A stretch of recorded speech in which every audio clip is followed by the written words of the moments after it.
सीधे माया सिंह जी के पास चलता हूं गाजियाबाद में। माया सिंह जी हमारे साथ जुड़ी हुई है, मेरी एक दर्शक। माया सिंह जी, आपको ये लगता है कि एक षड्यंत्र था पंजाब के किसानों को देश से अलग करने का, जो राकेश टिकैत आरोप लगा रहे हैं? देखिए दीपक जी, जिस तरह के राकेश ये टिकैत साहब के आरोप लगा रहे हैं, अगर यही आरोप इन पे उल्टे लगाए जाएं तो इन पे भी यही कहा जा सकता है कि देश के अंदर दंगा भड़काने का और देश के अंदर शांति भंग करने का इनका प्रयास था। आरोप लगाना बहुत आसान कार्य होता है देश के अंदर, जबान के अंदर। और मैं समझती हूँ कि कल जो हम 26 जनवरी, पूरा देश इतनी आशा भरी नजरों से 26 जनवरी का देश का, दिल्ली की राजधानी का इंतजार करता है, लेकिन उसके बाद जो हुआ वो एक भयानक सपने की तरह था। और इस सपने को शायद ही हम लोग आगे कई दशकों तक भूल पाए कि जिस तरह से कल हमने टीवी चैनलों पे देखा, और जिस तरह से अब ये उस कृत्य के, कुकृत्य बोलेंगे, कृत्य नहीं, कुकृत्य की माफी मांग रहे हैं जितने भी नेता मांग रहे हैं।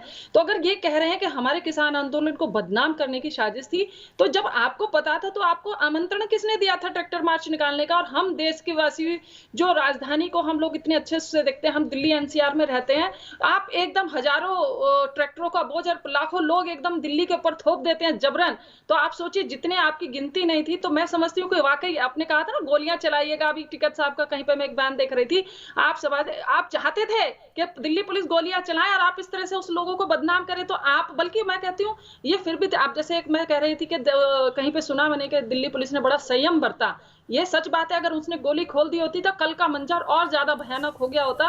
ठीक है माया जी, आपने यही रुकना होगा। मैं सीधे आप ही की बात को नरेश टिकैत जी के पास ले जाता हूँ। माया जी को बनाए रखिए फ्रेम में। नरेश टिकैत जी, ये आम जनता की आवाज है, सुन रहे हैं आप? सुन रहे जी। माया जी भी हमारे मत ही है, ऐसी बात नहीं, हमारी बहन जी है, कोई बात नहीं, उनका अच्छी बात है। पर इन्हें थोड़ा सा ग्रामीण क्षेत्र को भी देखना चाहिए, किसान किस तरह से परेशान है। हमें कोई शौक नहीं है यहाँ से दिल्ली में आने का। ठीक है, कल गलत हुआ, बहुत गलत हुआ। एक तो बताओ, एक आदमी खंबे पे चढ़ गया, समर्थन कर रहे हैं। दिल्ली एनसीआर के लोग 2 महीने से आप लोग को सपोर्ट कर रहे हैं, हम लोग भी उनमें से एक हैं।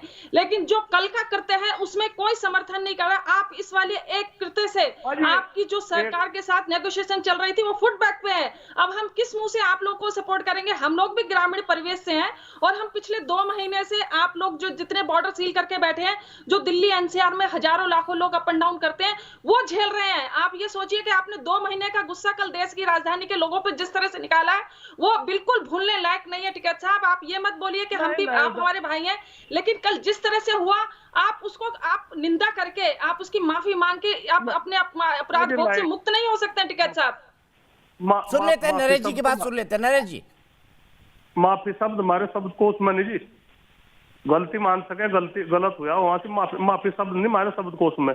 ये आपकी गलत बात है। माफी शब्द नहीं, माफी बहुत बड़ा शब्द है।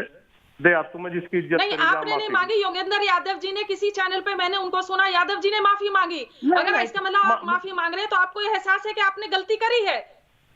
अजी नहीं, ऐसा गलती हमने क्यों करती? गलती उन्होंने करी जो कोई वहां खंबे पे चढ़ा, उन्होंने घंटा वो झंडा बांधा और वो फिर उतर भी गया, फिर चला भी गया मोटरसाइकिल पर। किसका आदमी था वो? ठीक है, सीधे चलते हैं। माया जी, यही रुकना होगा, मेरे पास वक्त कम है, मेरे पास बड़े गेस्ट बैठे हुए हैं। आप जुड़ी, आपका बहुत बहुत शुक्रिया।